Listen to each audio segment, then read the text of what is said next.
constant pressure calorimetry. This is actually what we're going to do in lab on Wednesday. This is much simpler than the bomb calorimetry, which occurs at constant volume. So we can make a calorimeter out of coffee cups. And that's literally what we make them out of, 2 styrofoam coffee cups. We use 2 because it's going to insulate just a little better. This one's all fancy. It's got a cork lid. We're going to go really low tech and use cardboard with a hole cut in it. But we can make what's called a coffee cup calorimeter. This is open to the atmosphere. Yes, it has a lid on it, but that lid is not airtight. And so the pressure inside the calorimeter is going to equal the pressure outside, so it's constant pressure. At constant pressure, the heat of the solution is mc delta T, the mass of the solution times the specific heat capacity of the solution times the change in temperature. Q for the reaction will equal minus Q for the solution. So you have, it's usually an aqueous solution, and you've got a reaction occurring in there. Any energy that's released by the reaction will get absorbed by the water inside the calorimeter, and we can measure the temperature of that. So Q for the reaction, which is what we're trying to find, is going to be negative Q for the solution, which is what we can actually measure. So the heat of reaction is equal to QP. Q at constant pressure, which is what we've got going on here. QP is equal to Q reaction. If we want heat of reaction per mole, which is what we usually want, then we just need to make sure that we measure how much stuff we started with so that we can divide by the number of moles. Any questions on the overall idea? Mm-hmm. What is M solution? M solution is the mass of the solution. So inside here, you'll have water, and you'll put your chemicals that are reacting in the water. And so it's the mass of the solution inside the calorimeter. Any other questions?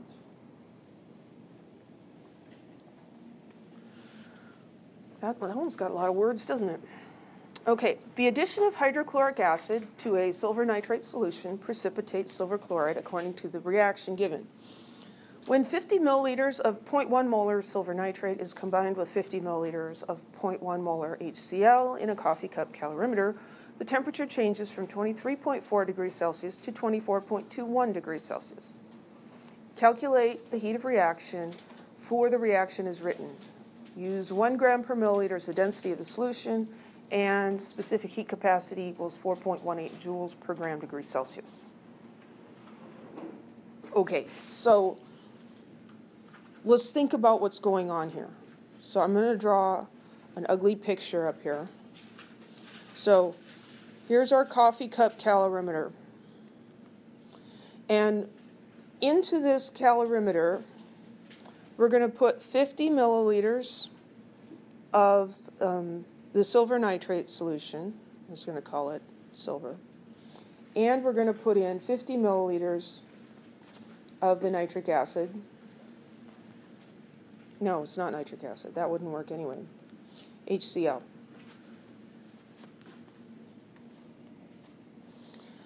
And we're going to measure the temperature change. So we've got these 2 solutions, and we can measure their temperatures before we mix them, right?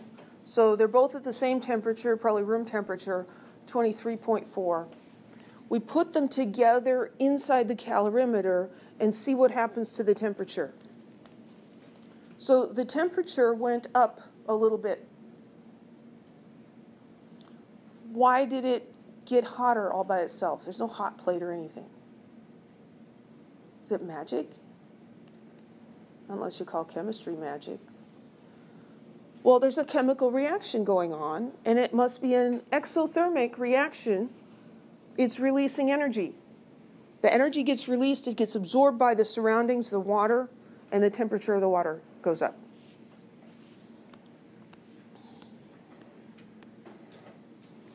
So Q for the reaction is going to be equal to negative Q for the solution. the reaction between the silver and the chloride is what we're looking at, but it's going to release energy into the solution. So we're going to use Q equals MC delta T. So for the solution, we've got the mass of the solution times the specific heat capacity of the solution times the change in temperature of the solution.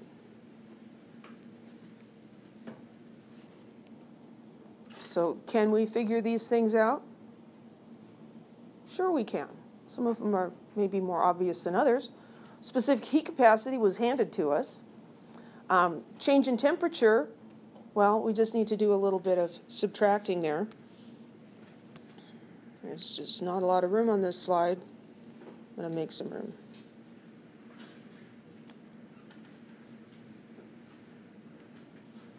I'll just white that out. So delta T is the final minus the initial. So the final is 24.21. The initial is 23.40.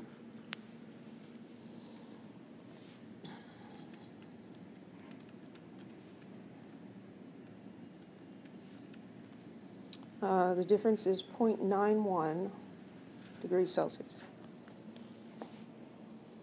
So that's delta T. I've got specific heat capacity here. I need the mass of the solution.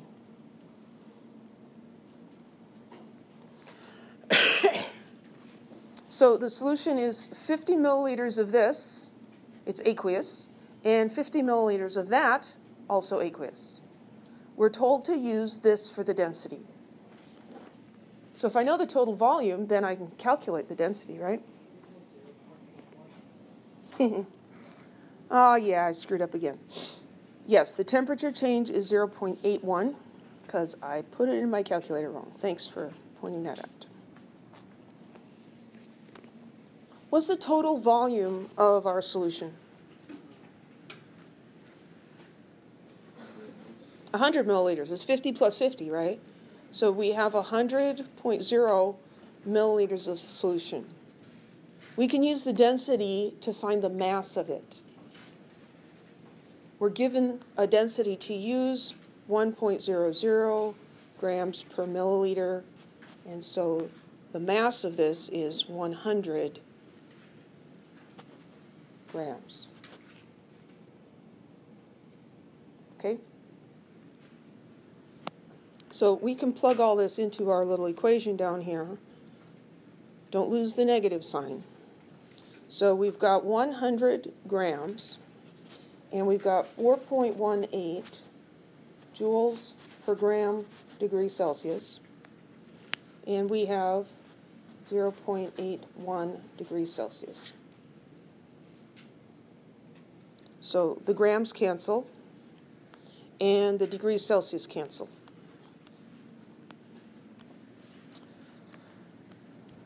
So Q for the reaction is negative 100 times 4.18 times 0.81, negative 338.58 joules. Should have how many sig figs? 2. When we subtracted these nice temperatures that each had 4 sig figs, we only have 2 left. So this is 2 significant figures.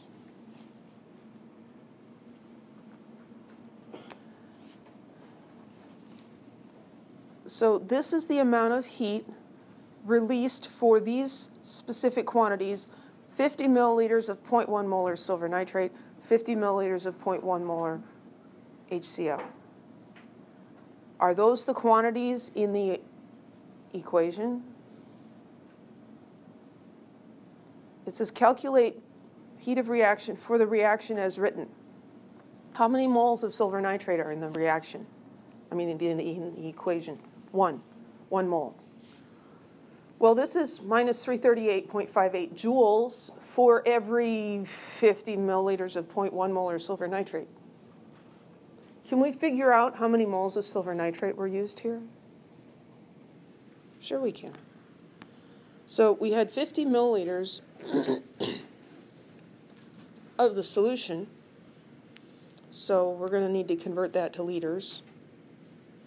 So milliliters on the bottom, and what milli means on top, liters. And we know the concentration, 0.10 moles per liter. Remember, that's what capital M stands for, is moles per liter. It's not a different abbreviation for moles. So that's moles of silver nitrate.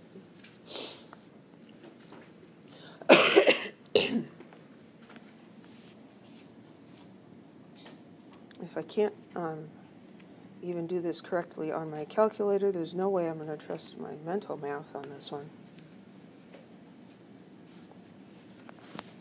So my calculator is giving me 0.005. How many significant figures does that number have? Or should it have? Should have 3, because 50.0 milliliters had 3 sig figs. 0.100 molar had 3 sig figs. This has only got 1. So the next 2 digits are zeros, and that's moles. How many moles of HCl were used? The same, right? Because it was the same volume and the same concentration. So we don't have a limiting reactant situation or anything crazy like this. So this is the moles that were actually used. So the heat of reaction then is going to be this negative 338.58 joules divided by the number of moles.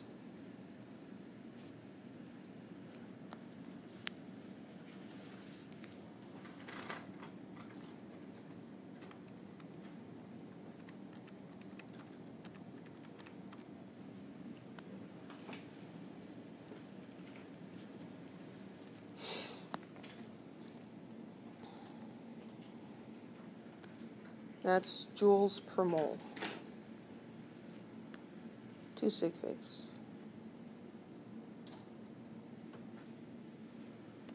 So we could say that's minus 6.8 times 10 to the 4 joules per mole. Or we could convert that to kilojoules and say that's minus 68 kilojoules per mole.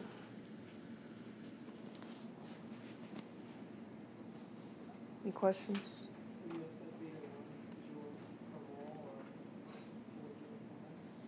The question here doesn't specify, so either would be correct. If it asks you for the answer in kilojoules per mole, then you have to do kilojoules. Any other questions?